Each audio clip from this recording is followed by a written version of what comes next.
Les podcasts de la 47e édition de Cinéma du Réel. Destin des images vernaculaires. Table ronde organisée dans le cadre des rendez-vous du documentaire de patrimoine.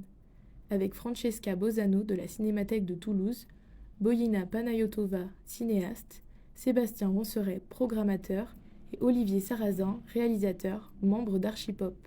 Modéré par Antoine Guyot. Bonjour, bienvenue à cette table ronde des rendez-vous du documentaire de patrimoine. Donc, on a commencé il y a maintenant 5 ans, je crois,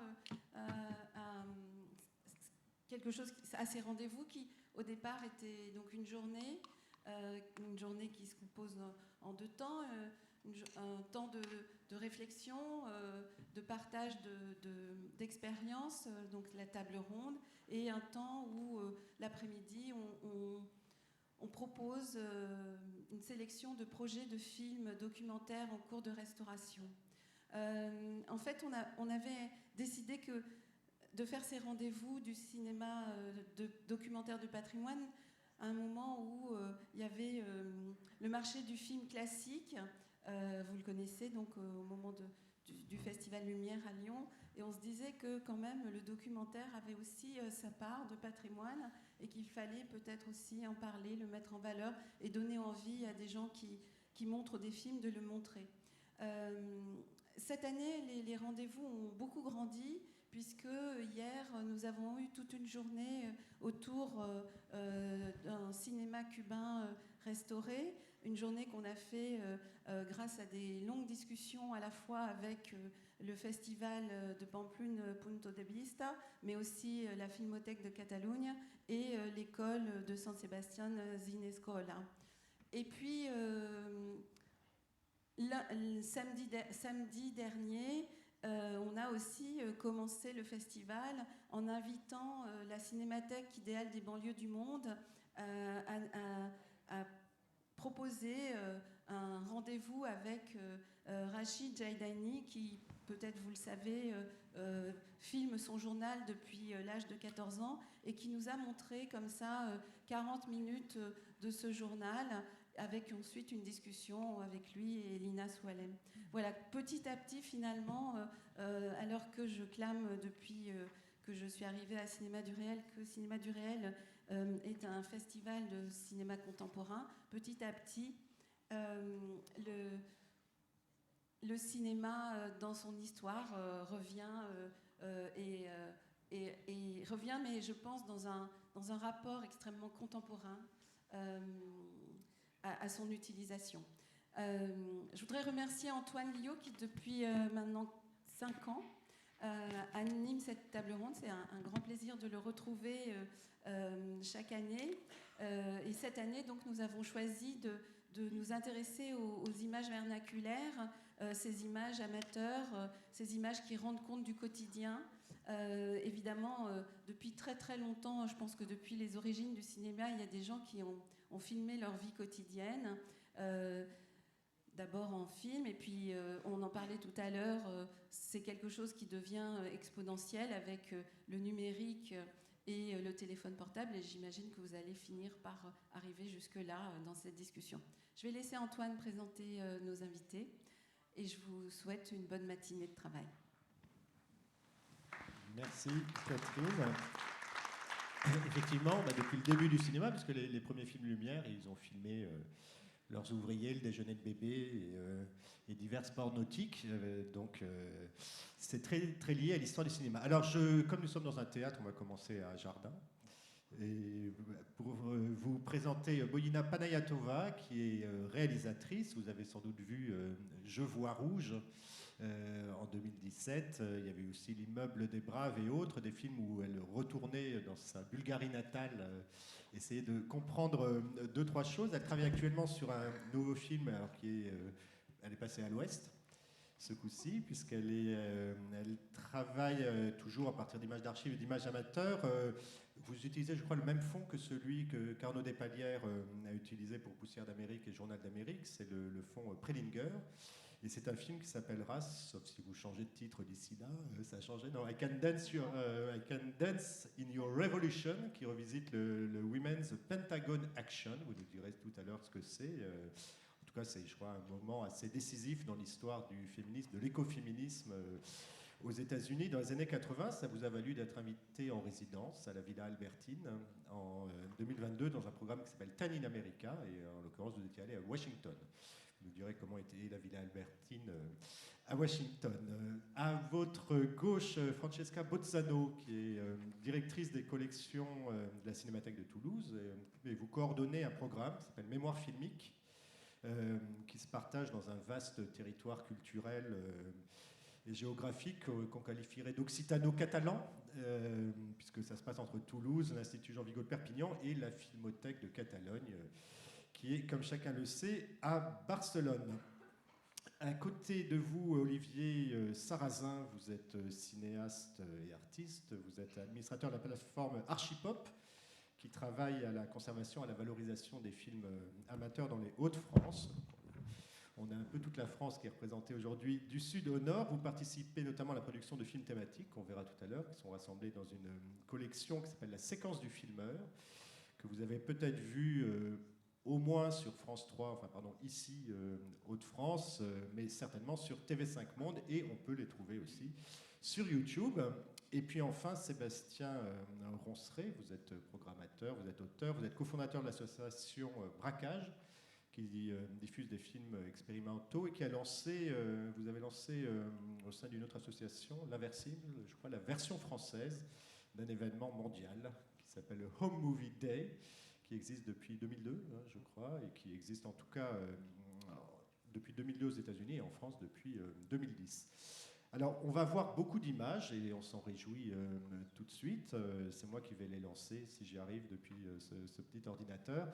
Mais ça va être l'occasion, à partir des images, de raconter des pratiques, surtout, qui sont les vôtres. Et on va peut-être commencer par la question de la collecte de ces films, leur restauration, leur diffusion. Et c'est donc à vous que je passe la parole en premier. Francesca Bozzano. Oui, bonjour à tous. Je fais partie d'une constellation de cinémathèques qui sont très intéressées par ce type d'image, par ce type de films, les films amateurs, mais aussi tout ce qu'on appelle là on parle de image vernaculaire, c'est quelque chose, c'est une dénomination assez récente. Dans le monde anglo-saxon, on a souvent parlé de orphan films, qui ne concernent pas seulement les films en déshérence d'un point de vue juridique, mais en déshérence aussi en termes d'intérêt, de statut, d'attribution de valeur. Donc, par exemple, l'archive Prelinger est riche de ce type de films, comme de films de publicité, de documentaires scientifiques, d'actualités locales qui ont été distribuées, diffusées une fois et puis disparues, etc. Et donc, tous ces films-là sont des films qui ne sont pas forcément qui n'ont pas intéressé forcément des cinémathèques généralistes orientées vers la conservation du cinéma en tant qu'œuvre d'art. Pas toutes les cinémathèques nationales se sont occupées de ce type de collecte, de ce type d'archives. Parmi les cinémathèques nationales, chacune a son ADN. La Cinémathèque de Toulouse, effectivement, s'est intéressée très, dès le début à ce type d'image. Il faut dire qu'on a toujours considéré que les films n'étaient pas juste des œuvres d'art, n'étaient pas juste un geste artistique, autorial, etc., mais aussi un miroir de la société, donc quelque chose qui représentait un document très utile et très intéressant à décortiquer pour une série de personnes, de figures professionnelles comme des chercheurs, des historiens, des sociologues. Voilà. Et effectivement, on collecte depuis les années 1950-60 des films qui peuvent être un 16 mm, 9 mm 5, etc. Comment on les collecte? On a lancé un appel à collecte en 2012.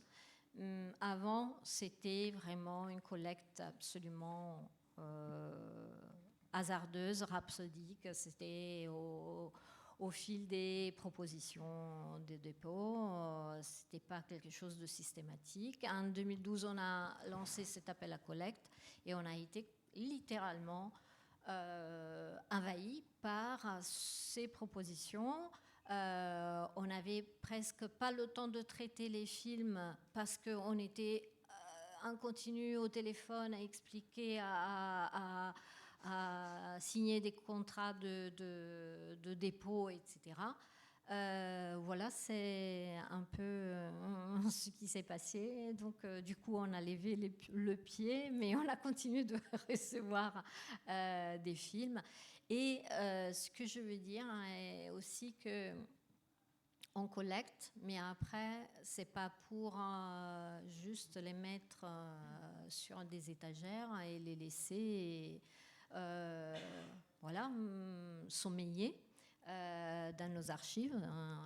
On n'a pas ce type d'intention. On a envie vraiment de revitaliser ce type d'archives et le restituer et le faire revivre et le rendre signifiant. Et du coup, on peut le faire de différentes façons.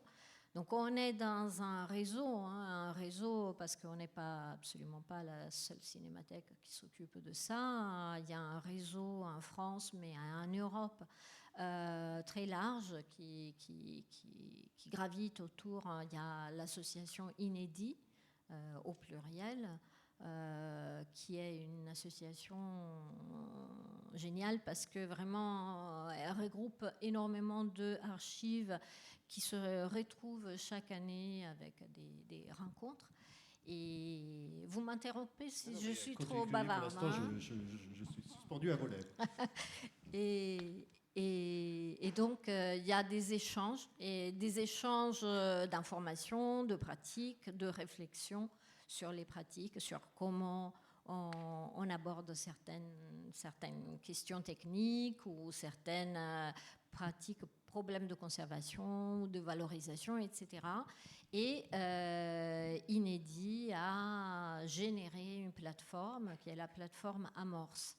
La Cinémathèque n'est pas entrée dans Amorce parce qu'elle n'est pas dans la base de données qui est partagée par la majeure partie de ses archives, parce que la Cinémathèque de Toulouse est liée historiquement, depuis des longues années, au CNC, à la Cinémathèque française, en partageant une base de données film et non-film commune.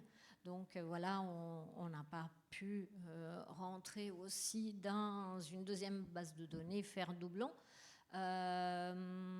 Mais on suit très attentivement ce qui se passe sur ces plateformes comme Amorce. Et la Cinémathèque de Toulouse, avec, vous l'avez dit, avec l'Institut Jean Vigo, la Filmoteca de Catalunya et la CIM, qui est une archive des Baléares, a créé ce portail qui s'appelait Mémoire filmique du Sud quand on était deux archives françaises, et qui s'appelle aujourd'hui Mémoire filmique Pyrénées-Méditerranée, pour inclure aussi les archives catalanes. Donc c'est un portail dans lequel on peut aller voir des films qui sont classés par...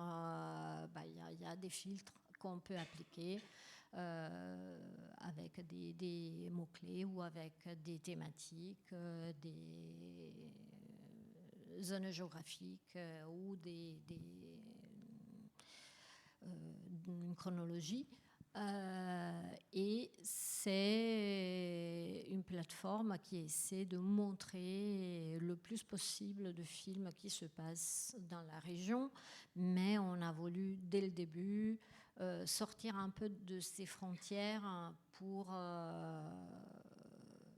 montrer aussi des films qui ne rentraient pas dans cette zone géographique très large, par ailleurs, mais qui allaient dans les colonies, en Algérie, en Indochine, etc., c'est-à-dire des lieux qui sont liés à l'histoire des régions, même si de façon lointaine et éloignée, parce que les gens s'y rendaient à ces endroits-là.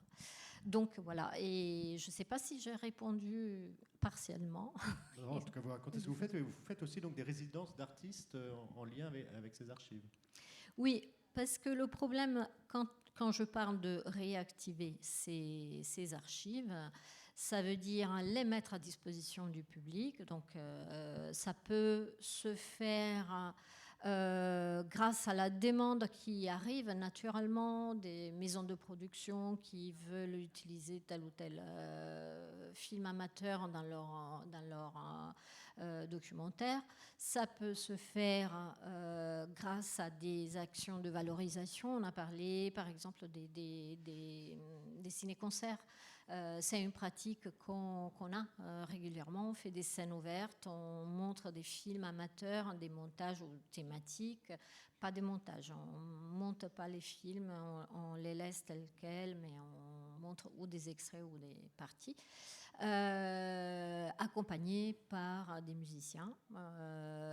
Donc, ce sont des pratiques. Et ensuite, il y a aussi la volonté et le plaisir de mettre ces archives entre les mains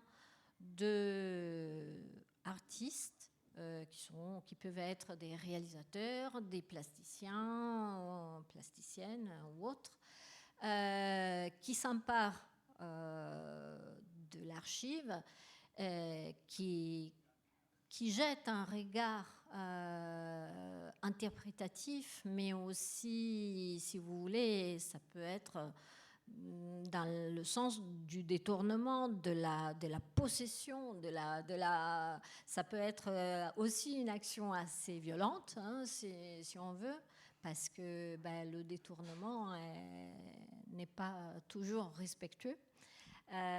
Et donc, quelque part, l'archiviste est dans une situation un peu paradoxale de vouloir confier ces images aux artistes qui portent un regard et qui les emparent, qui les déchirent, qui les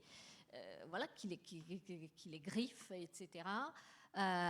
Et en même temps, vouloir quelque part respecter ces films, parce que elles sont peut-être pas des œuvres ou des chefs-d'œuvre, mais il y a toujours des auteurs. Et le fait, quand on parle d'image vernaculaire, Sébastien Lifshitz a fait cette très belle exposition. Il disait justement, ce sont des images dont on ne sait rien parce qu'on les a trouvées dans une brocante, au marché aux puces, etc. On la prend, on s'en empare, c'est mystérieux, on peut y mettre ce qu'on veut, on peut en faire ce qu'on veut parce qu'il n'y a pas un auteur, il n'y a pas une histoire derrière. Or, ça arrive parce que, justement, ce sont des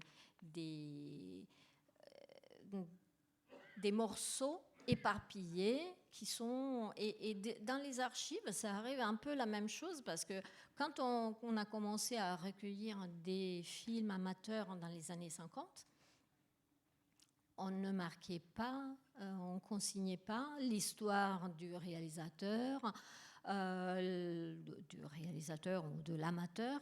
On n'allait pas avec un questionnaire très, très fourni de sa pratique, de quel était son métier, qu'est-ce qu'il faisait, pourquoi il s'intéressait au cinéma, pourquoi il avait investi dans une caméra, dans quel but, quelle était sa finalité, etc., et son intention.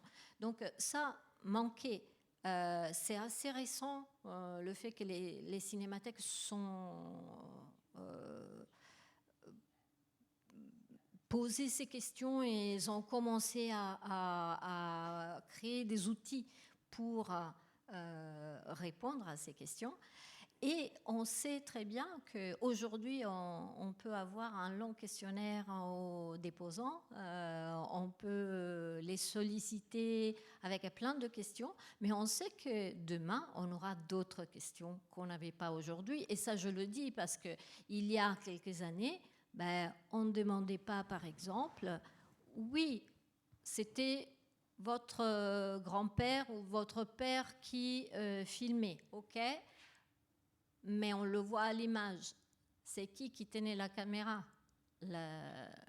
Sa femme ? Pourquoi ? Comment ? Est-ce que c'était différent, sa façon de filmer ? Vous savez, l'invisibilisation de la femme dans le cinéma amateur est énorme. Mais on en prend conscience aujourd'hui. On n'avait pas cette conscience il y a 10 ans. Et je suis sûre que dans 5 ans, au moins je l'espère, on aura encore d'autres questions auxquelles aujourd'hui on n'a dont on n'a même pas idée. Donc voilà. Et pour venir aux résidences d'artistes, c'est une pratique assez fréquente dans les archives. L'Institut Jean Vigo fait tous les ans, par exemple, une résidence d'artistes, confie ses fonds à un artiste qui peut être une vidéaste, qui peut être un réalisateur, un ingénieur du son, etc., pour travailler sur les images. Surtout avec une optique régionale. La Cinémathèque de Toulouse n'a pas cette récurrence, mais ça nous est arrivé de solliciter des artistes dans le cadre de résidences coordonnées à un partenariat avec d'autres structures. Et là, par exemple, voilà, c'est pas tellement le cinéma régional qui nous intéresse de mettre en avant, de décortiquer, mais plutôt quelque chose d'autre. Et là, donc, il y a eu des résidences qui se sont emparées de films pornographiques, par exemple, pour voir comment le film pornographique des premiers temps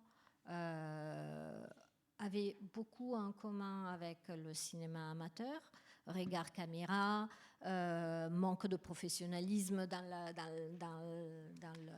le tournage et plutôt un amateurisme pour ce qui concerne le film, tout en étant des professionnels du sexe. Donc voilà. Et c'était intéressant de voir comment une artiste pouvait s'emparer de ça. La même artiste, qui est Stéphanie Peñafiel,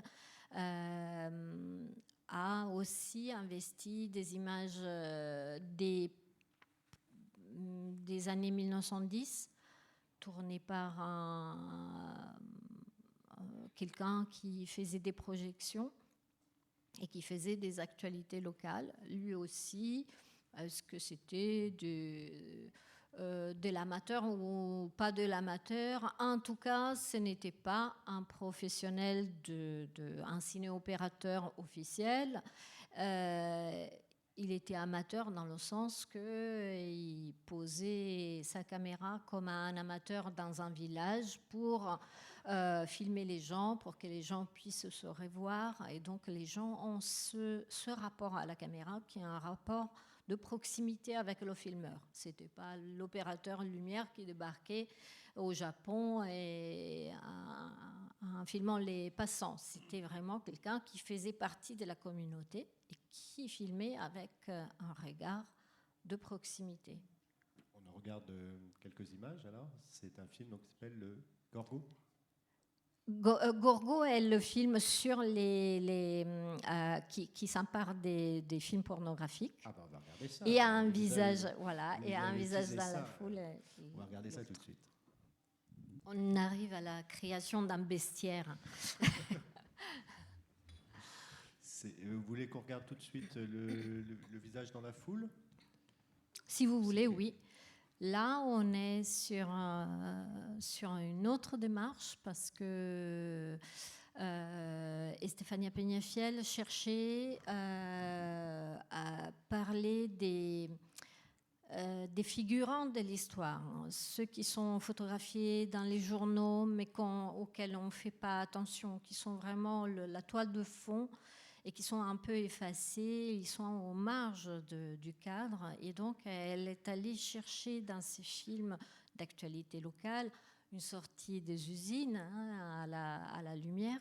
Elle est allée chercher ces figurants qui sont aux marges de la scène et qui prennent une liberté incroyable et qui créent un espace-temps de liberté avec des regards caméra, en créant une sorte de microfiction qu'elle va poursuivre, pourchasser.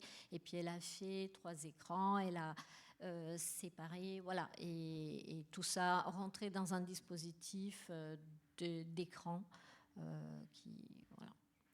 On va regarder ça. Et ça ressemblait à ça. C'était installé comme ça. Tout à fait.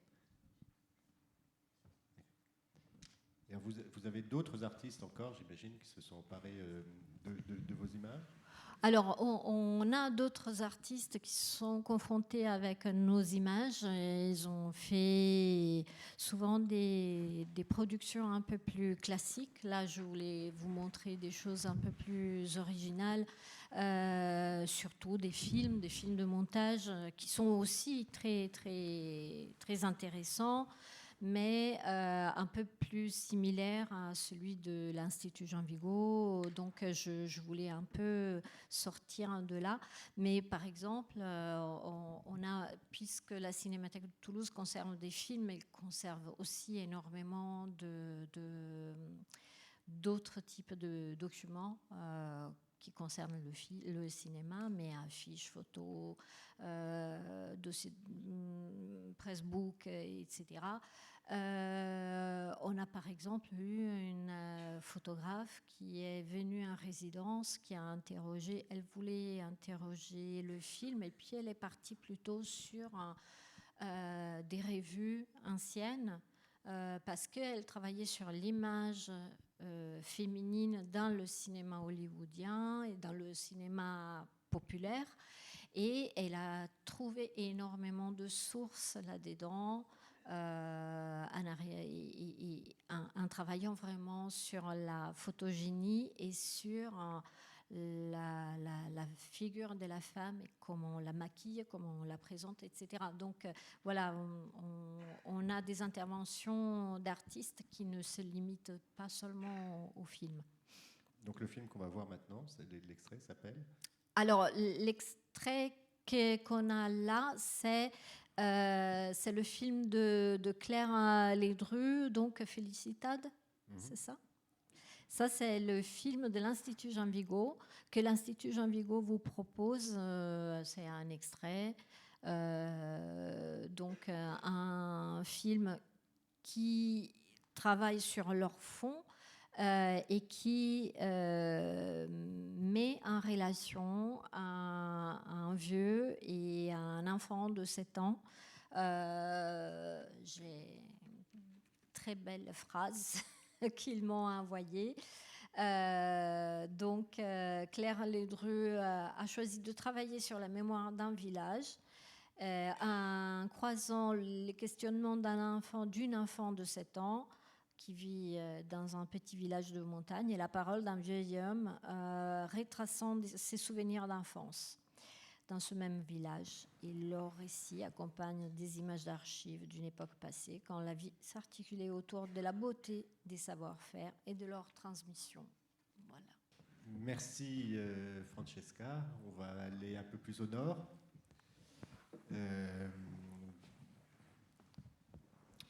Olivier Sarrazin, est-ce que vous pouvez nous parler de cette plateforme Archipop? Est-ce que c'est comparable au travail que fait la Cinémathèque de Toulouse? Alors oui, j'ai trouvé beaucoup de similitudes par rapport au travail que nous faisons, mais nous sommes beaucoup plus récents puisque l'Archipop en fait a été initié en 2003. A été initié en fait par une rencontre entre un déposant et François Raboteau, que je représente aujourd'hui, parce qu'il ne pouvait pas malheureusement nous rejoindre. François Raboteau, qui depuis ce temps est le directeur d'Archipop et un chercheur infatigable de bobines. Aujourd'hui, on a presque 9000 bobines, 2000 heures de films. On a également des archives audio que l'on conserve et sur lesquels aussi on fait un travail éditorial, de montage ou voilà, de série. Là, dernièrement, on a fait un podcast avec des archives audio que l'on avait retrouvées auprès de l'usine, des établissements de la Chicorée-Leroux. Chicorée-Leroux, donc qui avait un comité d'entreprise qui enregistrait ce que les salariés racontaient, qui enregistrait les fêtes, etc., mais qui également participait en fait à la vie, à la communication de cette entreprise. Alors pourquoi je dis ça? Parce que c'est vrai que dans les archives que l'on a, dans les fonds que l'on a, en effet, une majeure partie provient de fonds amateurs, mais dans la région des Hauts-de-France, qui est une région industrielle, on a aussi la chance de pouvoir retrouver des fonds qui ont été initiés, alors soit par des patrons d'entreprises lainières, etc., qui étaient passionnés de cinéma et qui tournaient eux-mêmes, soit par des comités d'entreprise, soit par des militants syndicaux. Bon, tout à l'heure, on verra peut-être un petit extrait d'un film qui a été fait uniquement avec ce type de matériel. Et donc, en fait, ça permet d'avoir une assez grande richesse dans les images que l'on peut proposer. Alors, principalement, le but de l'Archipop, c'est en fait de rendre au public ce patrimoine qui vient d'eux finalement, puisque ce sont des collections personnelles, ce sont des archives retrouvées parfois dans des greniers par des petits-enfants, etc., comme tu l'as dit tout à l'heure.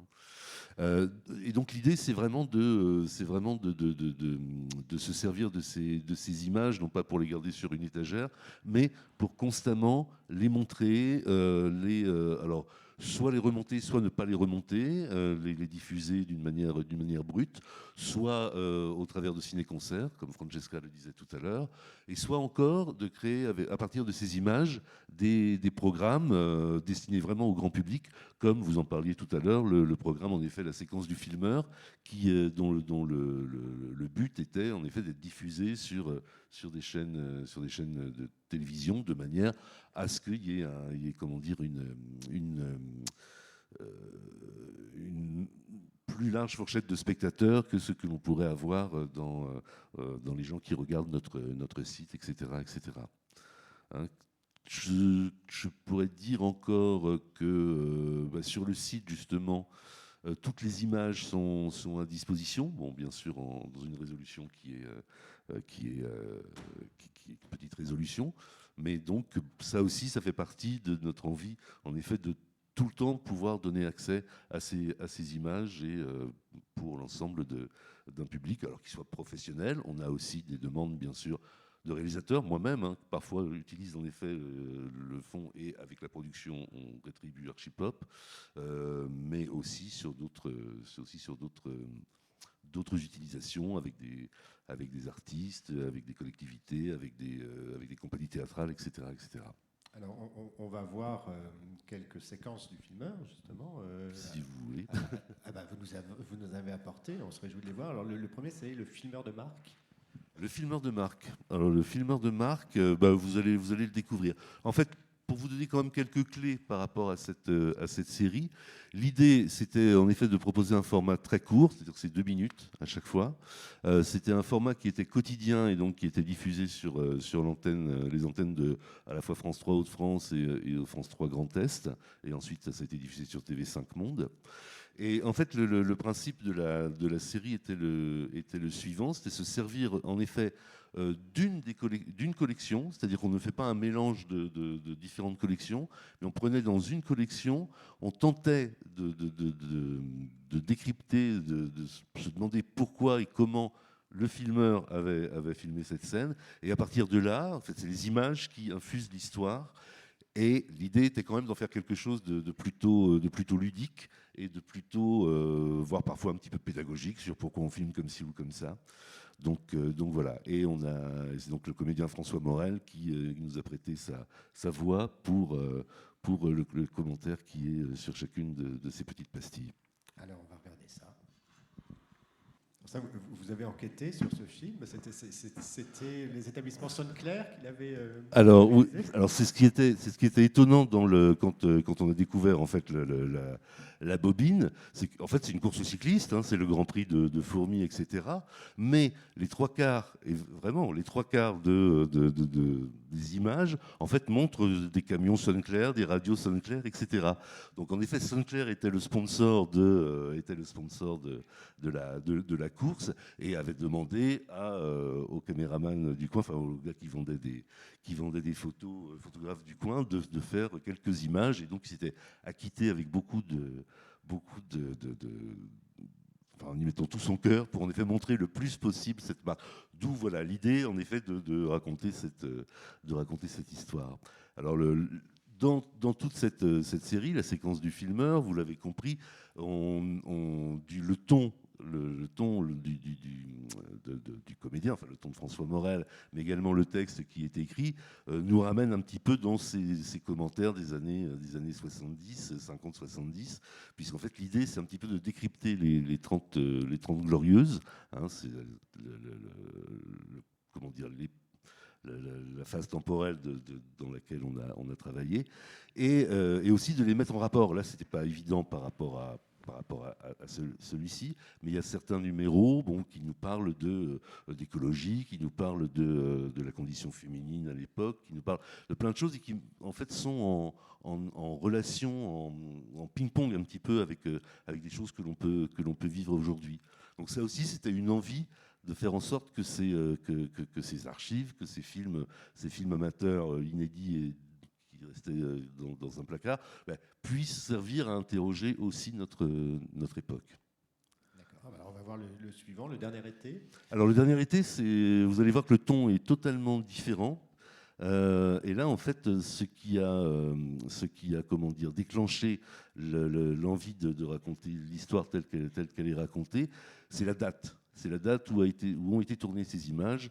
Et en fait, elles ont été tournées, en effet, en l'été 1939, c'est-à-dire juste avant que la guerre n'éclate. Allons-y, 1939. Et donc, effectivement, le filmeur est identifié. C'est-à-dire qu'on montre qu'il y a quelqu'un derrière ces images. Alors que souvent, ces images amateurs, quand elles interviennent dans un film, elles sont très anonymisées. Tout à fait. D'où le nom de la série et d'où l'envie, hein, parce que bon, il y a cette série, mais il y a d'autres travaux sur lesquels nous travaillons avec François ou avec l'équipe d'Archipop, où à chaque fois, en fait, on a vraiment envie. Alors, Francesca en parlait tout à l'heure. Hein, il y a ces enquêtes.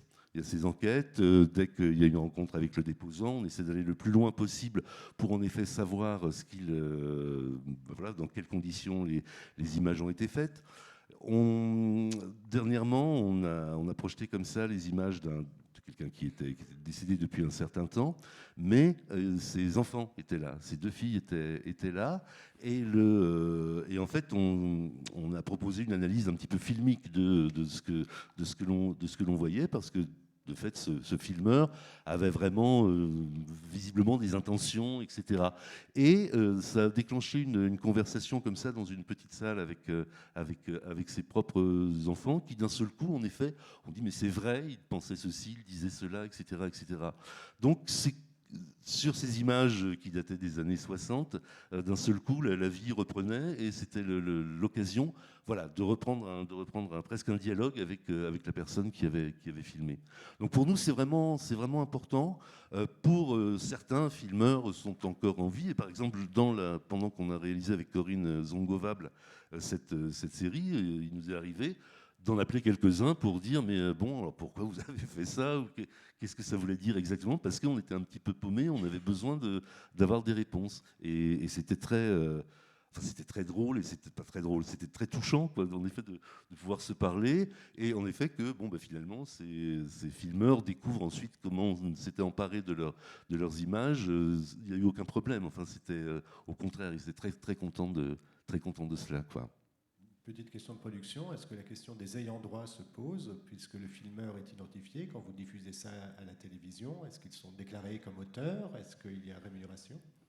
Alors non, alors Archipop, en effet, signe des conventions avec chacun des déposants qui en fait laisse la jouissance de ces droits à la structure.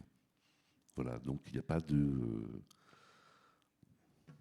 J'imagine si on utilisait le film en entier et sans le remonter, là en effet ça poserait plus des questions par rapport à ça. Chaque cinémathèque a ses procédures.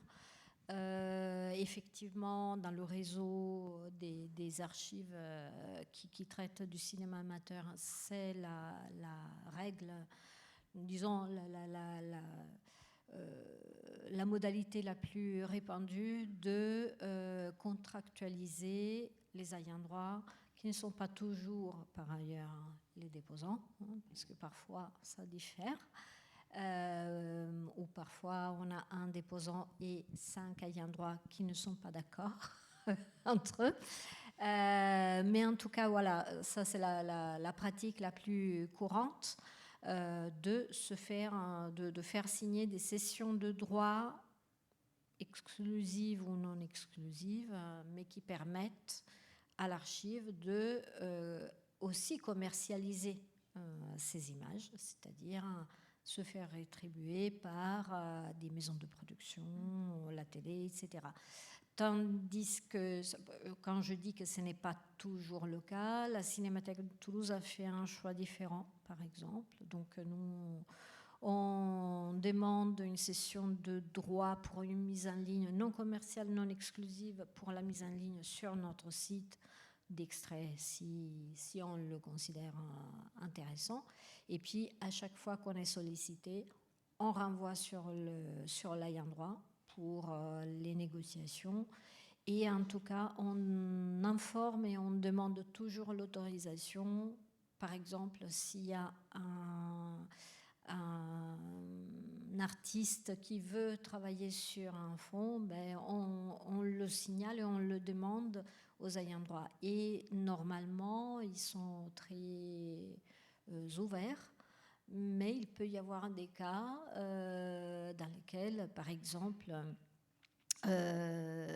les enfants du réalisateur considèrent qu'il était véritablement un réalisateur et donc que ces films doivent être montrés dans leur entièreté, dans leur complétude et pas par morceaux et pas les utilisant comme du stock shot. Et il y a aussi d'autres cas. Par exemple, on fait souvent des propositions auprès du public, du milieu carcéral. On a des actions d'animation en milieu carcéral qui utilisent ce type de fonds pour des productions des prisonniers. Et là, on demande les autorisations et parfois les familles qui donnent normalement leur autorisation disent non. Dans ce cas-là, non, je préfère que mes films de famille ne soient pas entre les mains de prisonniers. Voilà. Merci de ces précisions. On va voir encore 2 ou 3 des films que vous nous avez apportés. Le filmeur de fake news. Oui, là je pense qu'on peut peut-être enchaîner les deux, maintenant qu'on a compris le principe. On va regarder alors le filmeur de fake news et le filmeur et la cabine de plage. Voilà. Et alors, vous nous avez apporté un dernier film qui s'appelle Filmer la lutte. Filmer la lutte sociale. Filmer la lutte sociale. Alors, filmer la lutte sociale, en fait, est uniquement constitué de films amateurs qui ont été tournés par des militants syndicaux. Donc qui ont suivi des mobilisations sociales, qui ont filmé des mobilisations sociales, des grèves, des manifestations, beaucoup, également des discours d'hommes politiques, etc., etc. Et en fait, l'idée, c'était de se servir de cette matière pour évoquer bien sûr toute cette époque et tout cet engagement, puisqu'on va des années 55 jusqu'aux années 80 à peu près, toujours en pellicule, et d'évoquer ça, et en même temps, d'une manière un petit peu ludique également, tenter d'en faire une analyse filmique, donc un petit peu ce que je vous disais tout à l'heure, c'est-à-dire comment et pourquoi ben voilà, le filmeur, on a des hypothèses, pourquoi est-ce qu'il a filmé comme ça, qu'est-ce que ça nous procure à nous publics, donc une sorte de commentaire analytique en direct. Alors là, vous allez en voir juste le début, c'est un film qui fait 18 minutes, donc c'était un petit peu long à montrer dans l'ensemble, mais bon, je pense qu'on comprend le principe.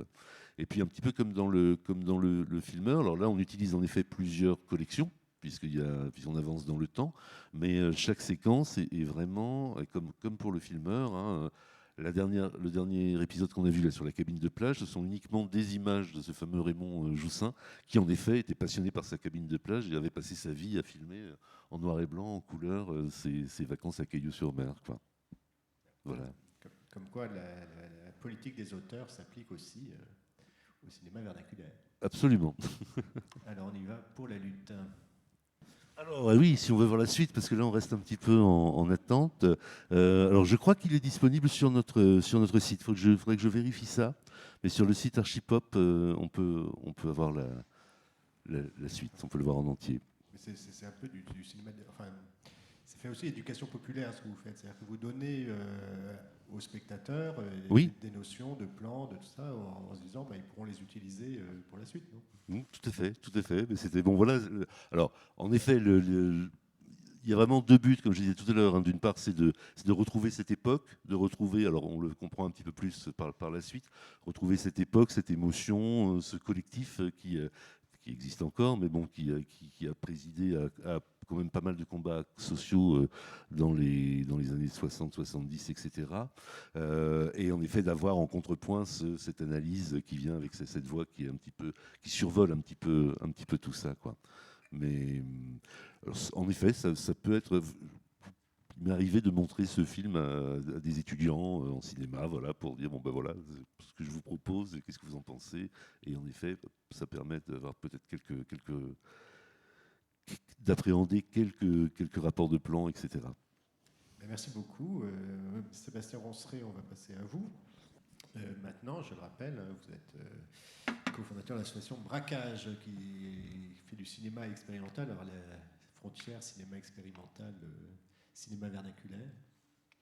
Oui, alors l'association a été fondée il y a 25 ans à peu près. Et notre idée était de montrer des films qui effectivement ne sont pas nécessairement des films projetés dans des salles de cinéma traditionnelles, avec cette envie aussi de pouvoir, comme c'est le cas aujourd'hui aussi, venir avec un projecteur 16 mm et s'installer dans un espace qui ne permettrait plus de montrer des films sur le support pellicule. Ça reste l'enjeu principal, on va dire, de l'activité de l'association, de montrer des films sur un support pellicule. Dans le cas du cinéma expérimental, c'est encore une grosse partie de la production de ces films, même encore aujourd'hui. Dans le champ du cinéma plus traditionnel, on va dire, on essaye aussi, à travers une collection qu'on a commencé à accumuler depuis 25 ans, de montrer des films sur support pellicule qui peuvent être là pour le coup, aussi bien apprendre à faire du roller avec un ghetto blaster sur l'épaule à New York en 1980, ou un film de Jacques Tati ou de Murnau. Donc on programme depuis longtemps des films, on fait 2-3 séances par mois, à peu près en moyenne à Paris ou ailleurs. Et l'idée, c'est vraiment de rendre hommage d'une certaine manière à ce support-là, en prenant le risque, évidemment, pour certains éléments qui peuvent être un peu fragiles, parfois des éléments uniques, et c'est le cas, évidemment, pour des films de famille qui, généralement, ont une seule copie, un seul élément. D'où l'importance de lieux d'archivage aussi qui vont permettre de pouvoir conserver les éléments, les supports films, de pouvoir faire des numérisations aussi pour les personnes qui seraient intéressées pour découvrir ces images, parce que ça peut être aussi des sortes d'héritages familiaux, de personnes qui ont ces bobines chez eux sans pouvoir vraiment les regarder. Et puis aussi de pouvoir rendre accessibles ces images-là éventuellement. Donc les lieux de patrimoine, d'archives, de tout ça nous paraissent très importants. Nous, en tout cas, sur l'association Braquage, une chose importante aussi, c'est qu'on travaille sans subvention du tout. Donc on est vraiment une association que de bénévoles. Donc on n'a pas non plus la force de frappe, entre guillemets, d'une structure qui va chercher des subventions. C'est aussi un choix de ne pas en chercher. C'est pas juste... on n'est pas des pauvres malheureux et tout ça, mais vraiment, on fait le choix de ne pas chercher de subventions parce qu'on a envie de garder cette autonomisation-là, cette autonomie-là plutôt, dans nos activités. Et du coup, ça nous permet de pouvoir être libre aussi des endroits avec lesquels on veut travailler, où on a envie de se placer aussi par rapport à nos activités. Et dans le champ d'activité de l'association, il y a aussi beaucoup d'ateliers, et c'est un peu là-dessus peut-être que je reviendrai plus précisément, parce que par ailleurs, donc, l'association Braquage, elle est un peu transversale avec plein d'autres structures. Et c'est amusant parce que je pense que le film que tu as montré, Felicidad, c'est peut-être Virgin Goller qui a fait la musique, un accordéoniste. Je ne sais pas si tu sais, si c'est lui ou pas, mais en tout cas, c'est un musicien avec qui nous, on travaille aussi beaucoup. Ciné Archive, qui est présent dans le film que l'on vient de voir sur les luttes, c'est une structure liée au Parti communiste avec laquelle on travaille beaucoup. Et on les accueille d'ailleurs jeudi prochain à La Parole Errante. On fait une programmation avec leur collection à eux. Et de la même manière, par rapport à Ciné Archive, pour faire un exemple comme ça qui fait lien avec ce que tu viens de nous montrer, là je pense que vous avez évidemment travaillé à partir des fichiers numérisés. Nous, ce qu'on leur propose, c'est de venir présenter des films de leur collection en 16 mm. Et ils nous disent, on les montre quasiment plus jamais. Nous, notre travail d'archiviste aujourd'hui, c'est rendre accessibles des images pour des documentaires, des films, qui généralement sont sur support numérique et on envoie des fichiers. Donc pour Ciné Archive, là aussi, la collaboration avec notre association leur permet de pouvoir, avec la fragilité de leur support, mais on vérifie les copies ensemble, etc., montrer des images telles qu'elles étaient montrées aussi dans les années 50, 60, 70, 80. Donc ça, c'est une partie de notre activité, ce lien à la programmation et tout, mais je suis aussi membre d'une autre association que tu évoquais, qui est l'Inversible, qui est une association qu'on a créée effectivement en 2010 pour mettre en avant un programme existant déjà, une journée existante déjà, qui est une journée mondiale du film amateur, qui s'appelle donc le Home Movie Day. Et dans ce cadre-là, là aussi, pas de subvention, etc., mais on essaye toujours de mettre en avant des collections, des archives qui peuvent être nationales, enfin, en France ou à l'étranger, ce qui nous a permis, par exemple, par des accointances amicales et autres, d'inviter la Cinémathèque de Rio, la Cinémathèque de Thaïlande, la Cinémathèque de Vienne aussi. On avait montré des films pornographiques venant de cette collection, justement, aussi. Et ces films-là sont souvent accompagnés par des musiciens en ciné-concert également. On a pu proposer aussi les films de ces collections à des artistes. Je pense à une cinéaste qui vient du champ du cinéma expérimental, qui s'appelle Gaëlle Rouard, avec laquelle à qui on a proposé des images de la Cinémathèque de Vienne pour qu'elle fasse elle-même un film à partir de ça. Accueillir aussi dans le champ du Home Movie Day d'autres cinéastes qui travaillent sur des images d'archives. Je pense à une cinéaste que peut-être vous connaissez qui s'appelle Carla Malta, qui a co-réalisé un film il n'y a pas très longtemps qui s'appelle Linda veut du poulet. Aussi un autre cinéaste qui s'appelle Christophe Guérin, qui avait fait un très beau film qui s'appelle Fendre les flots et qui utilise beaucoup d'images d'archives et qui retravaille lui plutôt numériquement à partir de fonds qu'il trouve dans des marchés. Souvent, c'est quelqu'un qui collectionne aussi des films et qui peut trouver, parce qu'on peut faire des appels à projets comme ceux que vous avez pu faire, mais on trouve encore parfois dans des marchés opus, des brocantes, des films comme ça de famille que les gens vendent sans trop savoir si c'est vraiment leur famille ou pas, ils ne savent pas trop d'où ça vient, etc.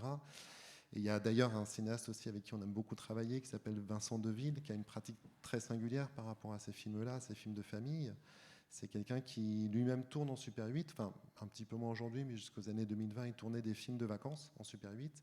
Et à partir de ce qu'il avait filmé, il réemployait ses propres images pour en faire des démarches, enfin une approche plus expérimentale, en choisissant certains éléments et en faisant des copies manuelles chez lui, tout seul en Super 8, par le biais d'un système de contact, en mettant la copie Super 8 du film de famille développé et en le mettant contre une pellicule neuve et avec une source de lumière qui peut être très faible, c'est parfois juste de la lune, un soir de pleine lune, l'embout d'une cigarette allumée qui lui permet de traverser l'image filmée déjà et qui va se recopier sur le support nouveau, ce qui donne une espèce de fragmentation de la continuité des images qui amène un nouveau film, un nouveau geste aussi, mais à partir de ses propres images de films de famille.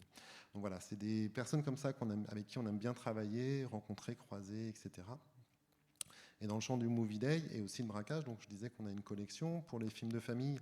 Nous, ce qu'on a, c'est des films qui viennent justement de marché aux puces, de choses comme ça. Des fois, c'est des copains qui me disent « Ah, j'ai trouvé ça, ça vous intéresse ?» Et hop, on prend et c'est super. Puis d'autres fois, c'est des gens, je pense à une personne en particulier dont on verra l'un des films tout à l'heure, qui vient de sa collection à elle, qui nous a dit clairement « Voilà, moi, ma famille, je ne veux plus les voir. C'est vraiment des gens qui m'ont pourri la vie. Il y a des films qui traînent, je ne veux pas les regarder, vous faites ce que vous voulez. Et je vous dirai rien dessus, je ne veux pas les voir. » Voilà, donc on a ça. On a d'autres films déposés par d'autres collectionneurs aussi, qui ont des petits repères, des petites choses parfois. On a un ami là, qui nous a déposé il n'y a pas très longtemps 4 bobines en 16 mm d'à peu près 20 minutes chacune, tournées à Djerba en Corse dans les années 60. Il y a des petites informations souvent sur les boîtes, simplement, il n'y a pas beaucoup plus. Et à partir de ça, on essaye non pas, nous, de mener une enquête pour essayer de savoir d'où viendraient ces images, qui les a faites, etc. Parce qu'on a quand même l'impression parfois que de chercher à comprendre d'où viennent les images, ça nous extrait, nous, visionneurs d'aujourd'hui, ou cinéastes, artistes aujourd'hui qui travaillent en ça ou voulant les montrer, ça nous impose une sorte de regard qui nous empêcherait peut-être d'ouvrir le film vers d'autres champs qui lui seraient possiblement profitables, ou en tout cas qui permettraient une relation avec ces images qui serait différente que celle nécessairement volontaire du cinéaste qui aura filmé tout ça. Et pour revenir à ce que tu disais aussi, Francesca, sur les images de famille, qui sont souvent des images de famille tournées quand même par des pères, des oncles, enfin plutôt des hommes, parce que tu parlais de l'invisibilité des femmes cinéastes de cinéma amateurs. Je voulais signaler qu'il y avait une étudiante là, qui travaille avec Ania Czepanska, qui est enseignante à Paris 1, qui est quelqu'un qui mène un atelier aussi à partir de plein de collections d'archives. Donc il y a le CPAD, il y a Ciné-Archives, il y a d'autres archives comme ça, peut-être Archipop aussi, je crois.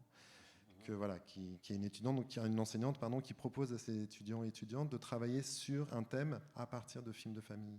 Et l'une de ces étudiantes cette année s'intéresse, et c'est un travail très compliqué, aux films réalisés par les femmes dans le champ du cinéma amateur, parce que effectivement, souvent, on n'a pas trop d'infos, et puis il y a 99% ou 97% des films qui sont faits quand même par des hommes.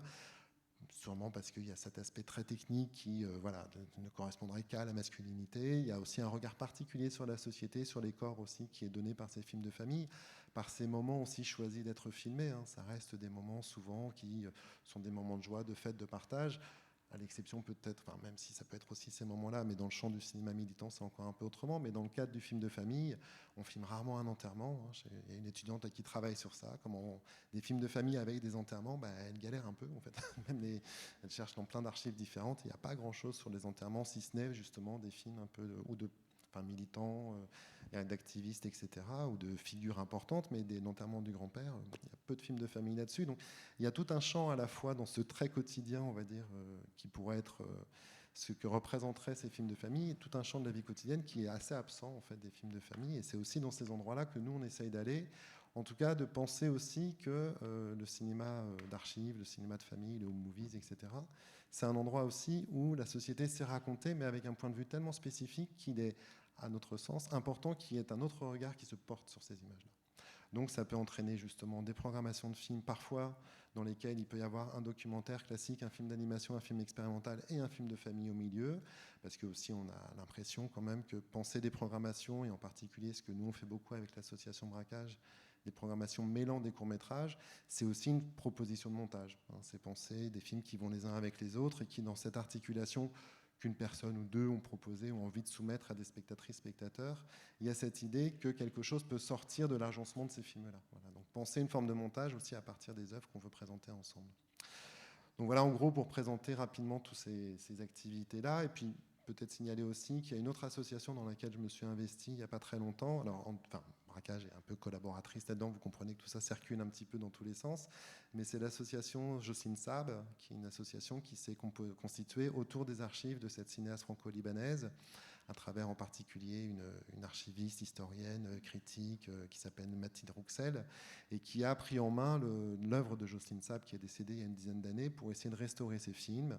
Et parmi ce travail, ce chantier monstrueux qui a été de retrouver les éléments, les négatifs, les originaux, d'autres sources aussi, des films en particulier de Jocelyne, qu'elle a pu tourner en pellicule, elle a trouvé un fond qui correspond à des chutes d'un des films de Jocelyne Saab qui s'appelle Les Almés, qu'elle a tourné en 89 en Égypte, à un moment où déjà le pouvoir égyptien commençait à pointer du doigt le fait que la danse n'était quand même pas tout à fait quelque chose qui pouvait être toléré dans cette société qui se refermait énormément.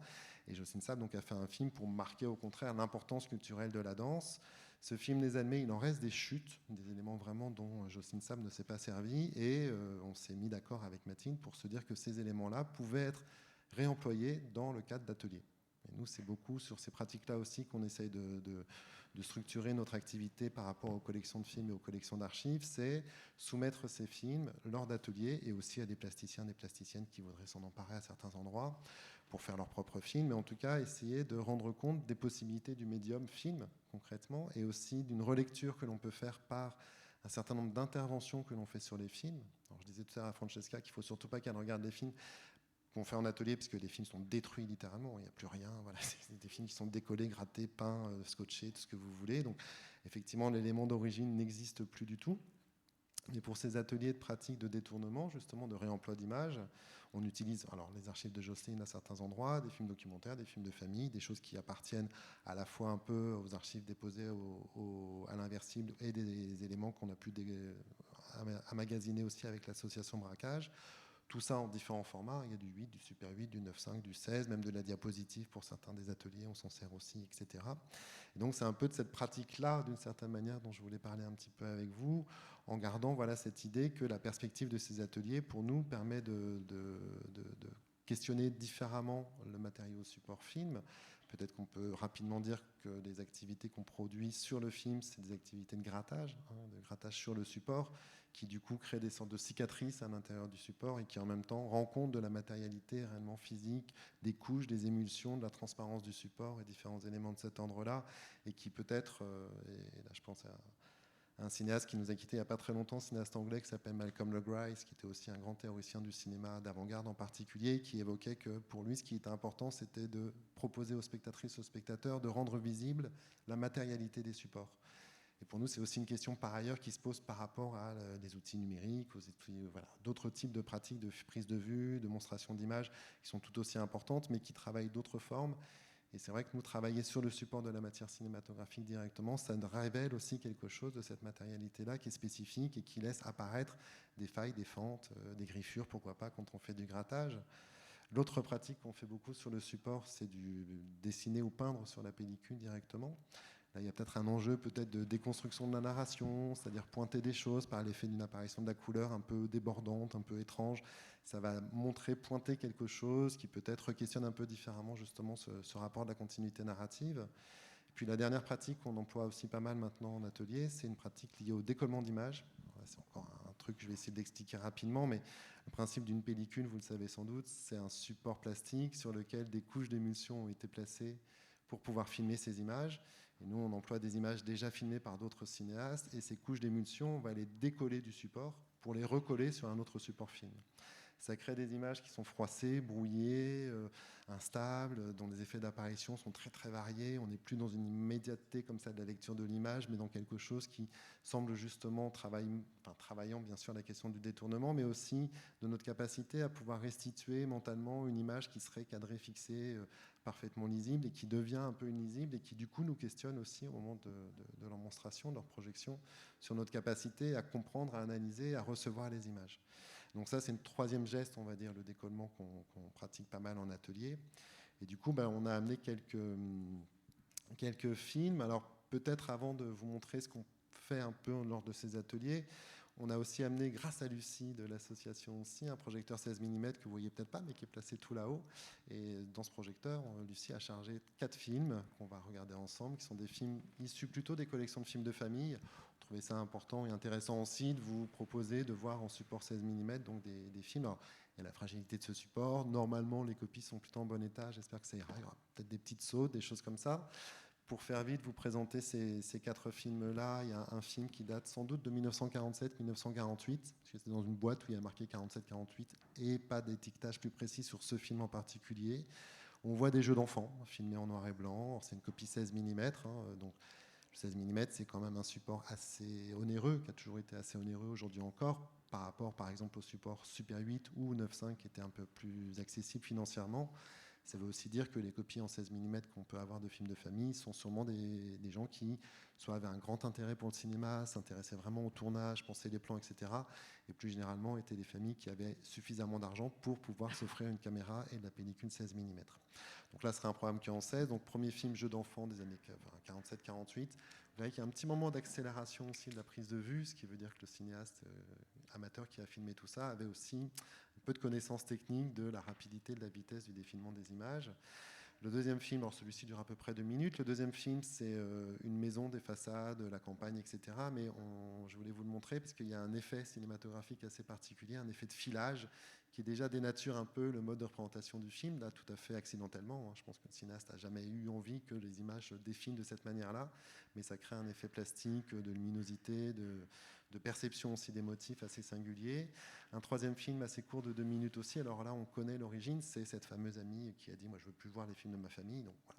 Le grand-oncle, je crois, s'appelait Albert Solam. Il vivait dans le 18e arrondissement. Ça s'est marqué sur la petite boîte dans laquelle était le film, où il a dû envoyer son film dans un laboratoire et demander à ce qu'il soit réexpédié à cette adresse-là. Donc là, on sait un peu plus qui a pu filmer ces images.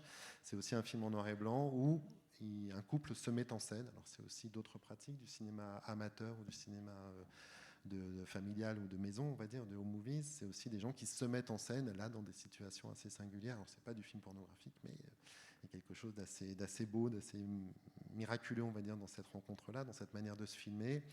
Puis après, il y a une bobine assez longue, mais on en passera juste un petit bout, qui date de 1968, copie couleur cette fois-ci en Eastman positive, donc de chez Kodak, qui a été tourné en Corse en 1968. Voilà, donc 4 petits films, en tout il y en a pour une dizaine de minutes, c'est muet, donc si vous avez envie de commenter pendant la séance, vous pouvez aussi commenter. Moi, j'aurais pas grand-chose à raconter de plus pour le moment. Allons-y. Merci et bravo d'avoir fini par dompter la machine. Pour avoir beaucoup projeté de films en 16 mm, je sais ce que c'est l'angoisse d'un projecteur récalcitrant. Alors on a pris un peu de retard avec ça. On va finir avec vous, Bojina Panayotova. Bojina, oh là là. Pardon. ça va. Ne m'en voulez pas. Pas de souci. Alors, vous avez une longue pratique, vous, avec ces images-là. Je le disais tout à l'heure, vous avez fait ce film « Je vois rouge », notamment, où vous faisiez à la fois vos propres images amateurs et vous utilisiez aussi cette mémoire que constituent les images dites vernaculaires, puisque c'est le titre de cette rencontre. Ouais, j'ai envie de situer un tout petit peu, je ne sais pas si j'ai le temps, mais j'ai quand même envie de dire un petit mot sur mon parcours, parce que c'est lié à mon intérêt en fait, pour ces images. Moi, je viens plutôt d'un parcours, j'ai un parcours, on pourrait dire, un peu académique. En tout cas, j'ai fait la FEMIS, j'ai eu entre les mains des outils professionnels, voilà, avec des équipes, etc. Et peut-être parce que je viens aussi je viens de la Bulgarie et j'ai un rapport comme ça au fait de venir d'une culture non dominante. J'ai toujours été très sensible au rapport de pouvoir qui se joue aussi bien sur un plateau que dans la relation aux spectateurs. Et à la question du centre et de la marge aussi, voilà. Et donc, en fait, déjà dans mes études, c'était très présent. Voilà, notamment dans mon rapport à la FEMIS, par exemple, on est censé travailler les uns avec les autres. On a chacun est dans une discipline, enfin dans un département, on dit, voilà. Et donc, moi, j'étais en réalisation et je devais m'associer à chaque film avec un ou une chef opérateur, chef opératrice. Et en fait, j'étais toujours très attirée, j'avais toujours très envie de faire des trucs avec des petites caméras, DV, enfin, échanger un peu les rapports sur le plateau. Et c'était parfois très agaçant pour les personnes qui se formaient en images parce qu'ils pouvaient justement avoir des grosses caméras dans les mains avec voilà. Et donc j'ai découvert les pratiques documentaires en général, voilà, à la FEMIS. Et en fait c'est par un goût, enfin en fait c'est pas mon goût du documentaire en tant que spectatrice qui m'a menée vers c'est vers le documentaire et ce genre de pratique, c'est vraiment une recherche de comment je peux trouver d'autres postures, d'autres pratiques, vraiment en tant que faiseuse d'images, quoi. Et voilà. Et donc Je vois rouge, en effet, c'est un film où je me suis donc intéressée à la question du rapport que j'avais et ma famille pouvait avoir au pouvoir communiste, quoi, voilà, sous le régime totalitaire. Il se trouve que j'avais comme parti pris de départ d'être un peu cobaye d'une expérience, quoi, et d'y aller avec les moyens du bord, en gros d'aller m'intéresser à cette question du pouvoir, mais par un biais très intime, un peu comme un journal de bord, et où, du coup, effectivement, j'avais pas d'équipe, j'avais...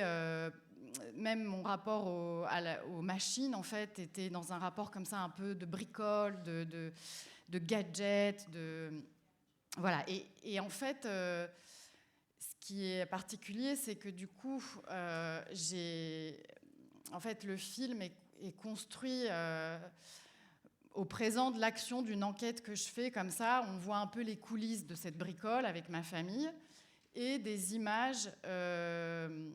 C'est ponctué, en fait, de cette enquête au présent de l'action et ponctué d'images d'archives que j'ai glanées, en fait, au fur et à mesure du tournage, qui, elles, en fait, sont des images issues faites par le pouvoir, parce que c'est des images, en fait, de propagande, ou bien aussi des images produites par la police secrète. En fait, c'est des images de formation aux agents, etc. Et il se trouve que voilà, la manière dont je les ai travaillées, c'est justement non pas pour ces images d'archives, quoi, ces images que j'ai trouvées. C'était pas dans un rapport comme pour attester, pour faire preuve de ce qui s'était passé sous le régime ou des choses comme ça. Même parfois, je les ai décontextualisées, mais c'était plutôt comme si ça pouvait être comme presque des images mentales ou des images vraiment en écho à un parcours intérieur qui était celui des personnages, quoi. Donc voilà, j'avais un rapport comme ça pas si respectueux quelque part par rapport à leur contexte, quoi. Voilà. Donc ça, c'est pour Je vois rouge. Et peut-être, alors voilà, là les images que je vais vous montrer, c'est pas ce film-là, c'est un film que je suis en montage, hein, vraiment hier j'étais en montage, donc c'est des extraits de ce travail en cours. Alors avant de vous montrer quelques images, peut-être je peux juste... qu'est-ce que je dis ? Non, j'hésite à dire quelque chose ou pas. Vous voulez qu'on voit d'abord les images et vous nous dites après non, de quoi il s'agit, ou peut-être contextualiser un peu tout ça ? Je vais contextualiser comment ça s'est passé. En fait, donc suite à Je vois rouge, il y a eu en fait une invitation par la Villa Albertine et Catherine Bizerne et d'autres personnes qui, en gros, ont eu une idée de réunir des cinéastes français et de les envoyer aux États-Unis, chacune dans une ville, en leur disant carte blanche, vous faites ce que vous voulez autour de la ville, un peu sur le modèle d'un film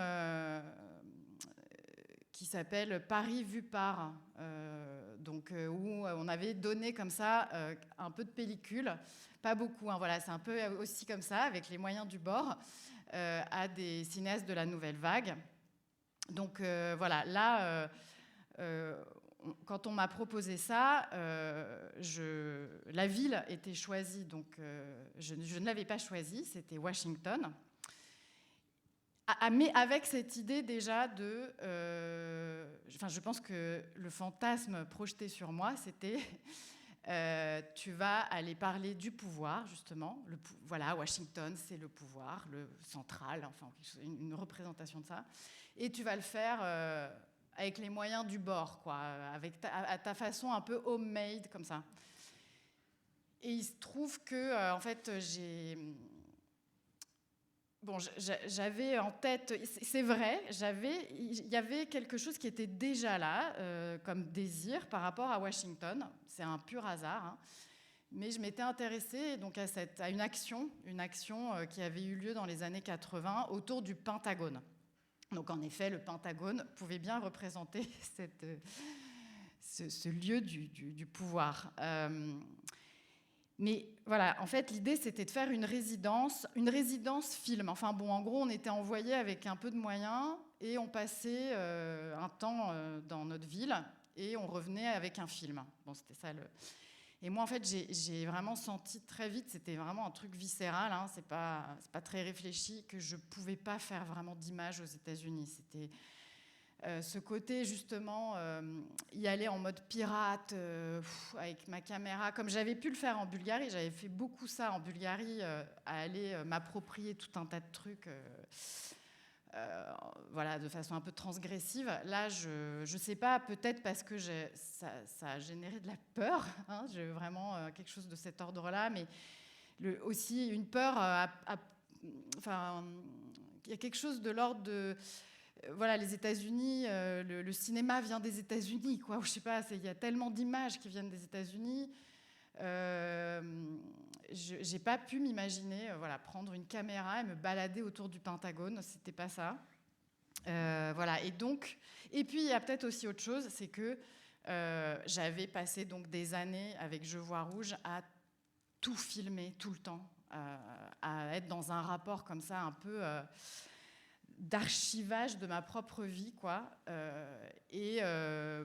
J'avais eu un dégoût presque, en fait, et aussi face à la montagne d'images, le fait que il faut... en fait, c'est une énergie de dingue, à la fois personnelle, mais voilà, ce stockage de toutes ces images. Enfin, j'avais de plus en plus conscience... je pense que c'est une question d'époque aussi, hein, voilà, de toutes ces images issues d'Internet, tout le monde qui filme tout le temps. Enfin, voilà, pourquoi en continuer à en faire, quoi, voilà. Et donc, assez spontanément est venue cette idée que peut-être je pouvais faire un film avec des images trouvées. Voilà, et donc autour de cette action, dont je pensais à l'époque qu'il y avait très peu d'images. Je pensais que je ne trouverais quasiment rien, qu'il y avait quelques photos, et donc que je pourrais aller chercher dans des fonds d'images amateurs, donc le fonds Prelinger, et que j'allais composer un récit comme ça. Voilà. Et il se trouve que c'est pas tout à fait ce qui s'est passé, mais bon, peut-être là on peut commencer à avoir des images et puis petit à petit je vais vous raconter comment ça s'est passé. Alors on regarde les premières images. Ouais, alors donc c'est des extraits, c'est pas une continuité, mais c'est un film avec un récit. Et donc c'est un travail en cours de montage. C'est un travail en cours de montage qui est un film, voilà, narratif. Enfin, et là on va voir, on commence par 2 extraits, voilà. Cette voix, ce jeu, ça vient d'entretiens que vous avez fait avec des militantes de l'époque. C'est la fictionnalisation de ces entretiens. Ouais, alors, donc je suis allée aux États-Unis et j'ai fait 2 choses principalement. J'ai rencontré des personnes, des femmes qui avaient fait cette action, donc il y a 40 ans, hein, ça date un peu maintenant. Et j'ai cherché des archives, j'ai cherché des images qu'il pouvait y avoir de cette action. Là, dans ces 2 extraits, on ne les voit pas beaucoup encore, mais elles arrivent. Parce que, donc, en fait, j'en ai trouvé donc pas mal, des images, éparpillées dans tout un tas de collections américaines, féministes, dans des universités, et aussi auprès des femmes que j'ai rencontrées. En fait, ça a été un travail vraiment de remonter le réseau de ces femmes, en fait. Et parmi elles, certaines avaient des images dans leur cave, quoi, hein, qu'elles avaient même oubliées, en fait. Il y en a une, vraiment, c'était le trésor, quoi. Elle a commencé par nous dire non, je me souviens pas, je vois pas. Et puis 2 semaines après, elle a dit il y a un carton où il y a écrit Women's Pentagon Action. Et cette femme, oui, je ne réponds pas complètement à votre question, mais je vais revenir. Cette femme nous a donné d'autres images aussi. Voilà, c'est ça en fait qui s'est passé, c'est qu'elle avait dans ce carton et dans un autre carton à côté qu'elle n'avait pas rouvert depuis l'époque, des images qu'elle avait faites avec ses copines, un autoportrait, elle filme le marché, elle filme voilà, tout un tas d'expérimentations plus ou moins, parfois, c'est pas narratif, mais il y a comme il y a des fils, donc c'est pas juste des images expérimentales, c'est pas non plus l'image du film de famille classique, quoi. C'est vraiment très différent, en fait. C'est assez frappant, parce que comme j'avais accès aux images du Prelinger, de l'Institut Prelinger, où là, c'est vraiment ce genre d'images de famille faites par des hommes, hein, c'est frappant, ce que ça donne comme sensation, comme relation, enfin voilà. Bon, et donc j'ai effectivement le jeu, donc je reviens au jeu. Voilà, c'est effectivement un film où le parti pris, c'est de traverser cette action comme au présent de l'action, à travers la vision d'une femme dont j'écris la trajectoire en m'inspirant de ce qu'on m'a raconté et en me projetant moi-même, en gros, dans le passé. Enfin, voilà.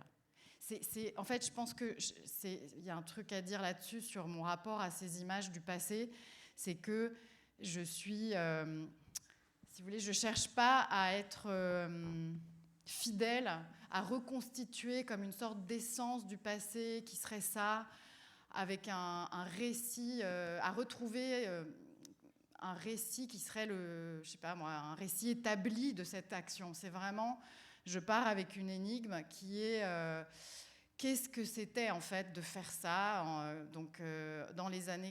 dans ces années-là, qui ressemblent en fait un peu à aujourd'hui. Il y a vraiment des effets comme ça d'écho dingues, parce que Reagan vient d'être élu, qu'il y a un climat de guerre froide et de peur en fait que le monde vraiment de la fin du monde, quoi. Hein. C'est avec le nucléaire aussi.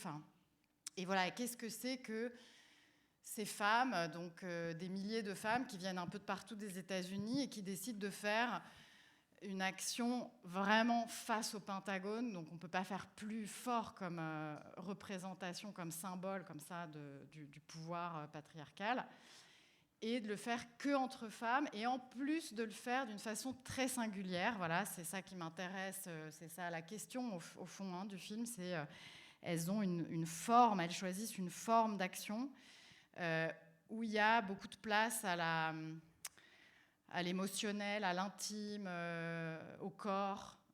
C'est une manière d'être ensemble et d'agir politiquement qui n'est pas tout à fait ce qu'on a l'habitude de faire ou de voir dans une manif, quoi. Voilà. Et donc voilà, on peut continuer. On peut peut-être voir d'autres images. Allez, on y va.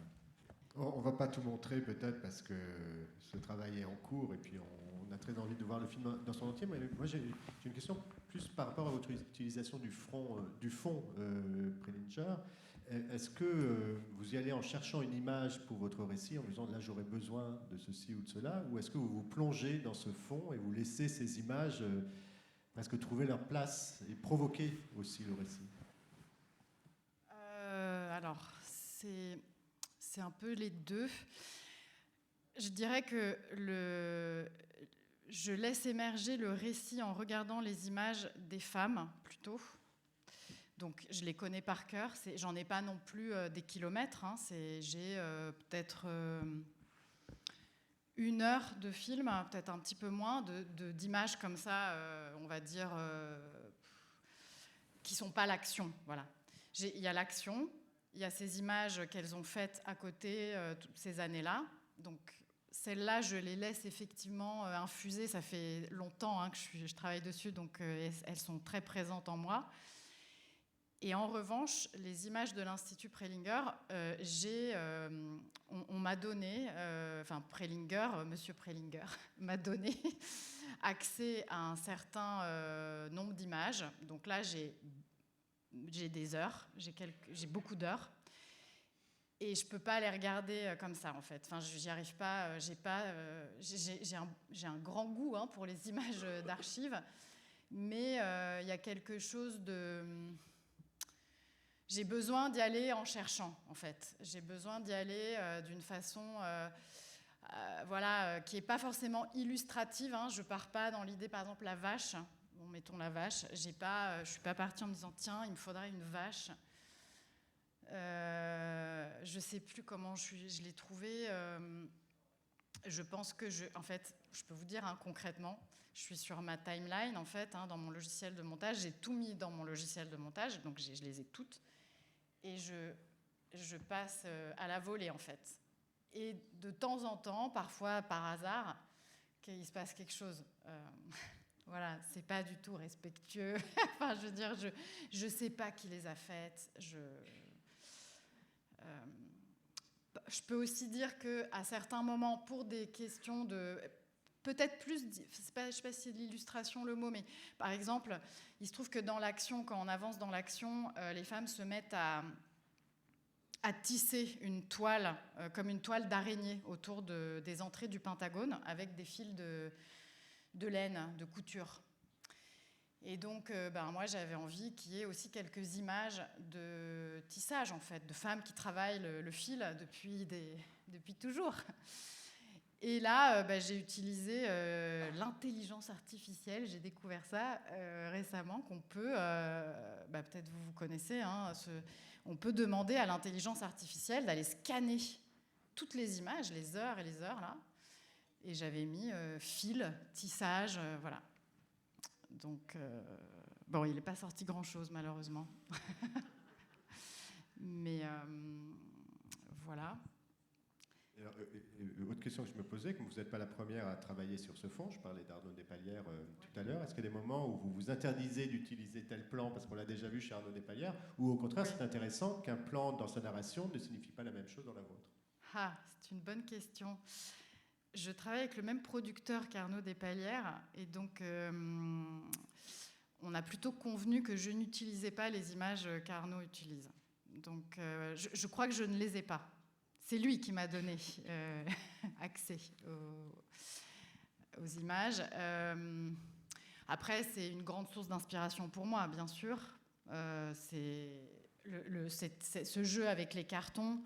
Parfois, moi, j'ai aussi des phrases qui s'affichent sur l'image, donc ça vient pas que de lui, bien sûr, mais ce jeu de faire surgir les images du noir et jouer avec le collage entre des mots et des images,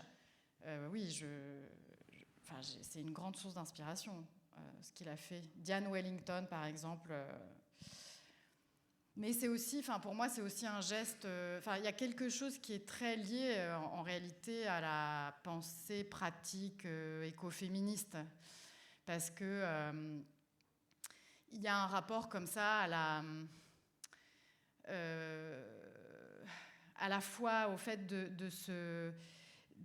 revendiquer que tout ce qui est de l'ordre de l'intime, du privé est politique, et que en fait, on le sent un tout petit peu là dans le petit extrait qu'on a vu, ce rapport à l'érotique, en fait, qui serait comme une sorte de clé de voûte entre le politique, le spirituel, l'artistique, voilà. Et pour moi, ce genre de manière de raconter avec un personnage à la première personne, mais qui est en même temps une voix collective, quoi. Enfin, il y a quelque chose un peu de cet ordre-là qui se passe, j'espère. Voilà, pour moi, ça fait écho à ce qu'elles font, elles, en fait, à ce qu'elles cherchent, en tout cas. Eh bien, merci beaucoup. J'espère qu'on aura l'occasion d'en discuter une fois le film terminé. On arrive à la fin de cette rencontre, déjà. J'étais curieux de savoir s'il y avait des réactions dans le public. Si quelqu'un veut intervenir sur ces questions-là, on peut vous passer un micro. Alors, ici, au 3e rang, Madame...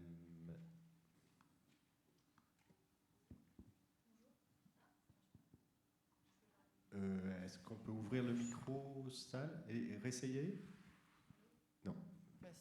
On lui donne. On va vous passer un micro.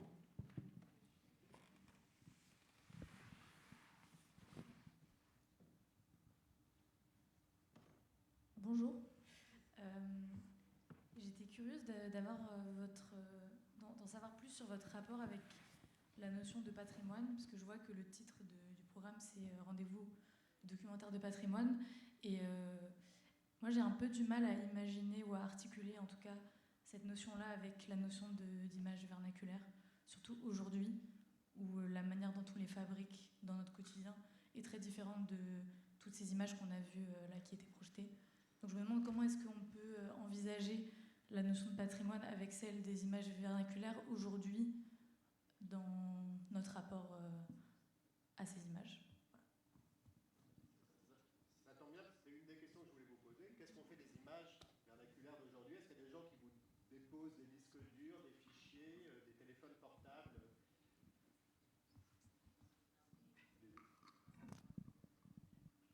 Alors, il y a deux sujets, je pense. Pourquoi, quelle est la relation patrimoniale des images vernaculaires? Tout simplement, quand elles sont anciennes, elles font partie de l'histoire. Donc, du coup, pour nous, c'est du patrimoine visuel. On parle souvent de patrimoine visuel d'une région, d'une catégorie sociale, d'un type d'action, parce que les films militants tombent aussi là-dedans. Voilà, et donc, quelque part, c'est ça. Je ne sais pas si c'est un peu simpliste, mais bon, c'est vraiment notre point de vue. Nous, structure patrimoniale, archives qui conservent l'histoire du cinéma, mais aussi l'histoire racontée et documentée par le biais de l'image animée. Pour nous, c'est quelque chose qui est assez peu questionné. Voilà. Et puis, par rapport à ce qu'on fait aujourd'hui,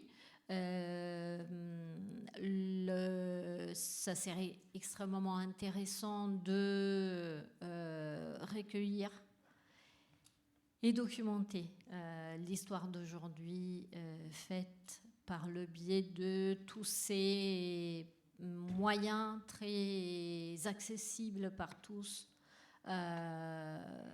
les téléphones portables, etc. C'est sans doute extrêmement coûteux de les traiter à cause de leur superfétation, quoi. Et donc, c'est très difficile aussi de choisir et de poser des critères de ce qui va rentrer là-dedans, ce qui ne va pas rentrer. On sait que tous ces films, pas tous, mais beaucoup de ces images sont consignées sur des plateformes, comme YouTube, Vimeo, etc. Et on sait aussi qu'il y a un dépôt légal du web. Donc, est-ce que ensuite il y a dont l'INA est responsable en France. Donc, qu'est-ce qui sera conservé? Quels sont les choix des inspirations de ces images, de ces vidéos? Mais c'est un sujet qu'on commence à aborder, qu'on doit aborder, nous, archives de ce type, qu'est-ce qu'on doit conserver, comment agir en vue d'un choix, sachant qu'il y a des archives qui ne font pas de choix. Par exemple, la Cinémathèque de Toulouse ne pose pas de critères esthétiques, moraux, politiques. Il y a quelques petits critères d'ordre géographique, mais c'est plus souvent qu'on fait des entorses plutôt qu'on les respecte. Voilà, et on ne le fait pas pour une raison très simple. C'est que les films, il y a 30 ans, il y avait des films qui étaient considérés des daubes et qui sont devenus des cultes. Il y a des films amateurs qu'on jetait à la pelle et qu'on a conservé et qu'aujourd'hui nous ouvrent grand les yeux sur certaines choses. Et on ne peut pas le savoir aujourd'hui, de ce que dans 30 ans, 50 ans, si on est toujours là, sera important d'avoir conservé. On ne peut pas le savoir, donc ça nous pose un gros souci. On doit faire des choix, on doit poser des critères, parce qu'on ne pourrait jamais tout conserver, même en termes de poids, écologiquement, la conservation du numérique est catastrophique pour notre planète. Donc, quelque part, on est tenu aussi à réduire, et en même temps, on ne veut pas le faire. Donc, pour moi, je suis dans un paradoxe, et heureusement, je pars à la retraite dans quelques années, et je laisserai le choix à quelqu'un d'autre. Je voudrais juste ajouter un petit mot. Je pense, ce qu'il y a, c'est qu'il y a aussi l'immatérialité de ces.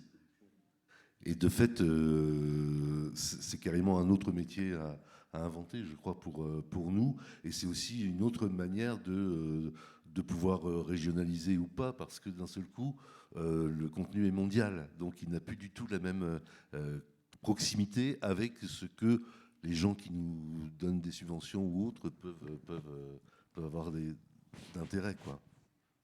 Donc voilà, grande question, et en effet... Et je conclus en disant que toutes ces images sont très intéressantes, mais pour moi, personnellement, elles n'ont pas, ces matériaux-là, ils n'ont pas d'odeur, ils n'ont pas de saveur et ils n'ont pas de poids. Et le fait d'avoir une bobine 16 mm avec des perforations abîmées, une bobine 35 mm qui sent les pieds, c'est plus excitant qu'avoir des pixels qui se baladent. Mais voilà, ça c'est très personnel quand même. Est-ce qu'il y a une autre question, intervention dans la salle? Oui, ici au fond. Il y a un micro qui arrive, qui normalement marche, sinon je vous passe à nouveau le mien. Oui, il marche, merci beaucoup.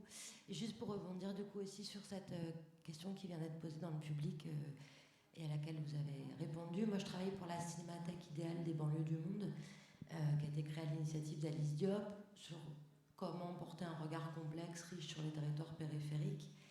À partir de là, tout le monde n'a pas la chance d'accéder à la matière et à l'odeur dont vous parlez en termes vous l'avez dit d'ailleurs, d'accès aux caméras à toutes les époques. Il y a cette cinémathèque, elle s'est fondée sur la question qui s'autorise à faire trace aussi, y compris dans les archives amateurs, qui a le réflexe de se filmer, considérer que son histoire a de l'intérêt, et ensuite avoir le réflexe de se diriger vers des institutions.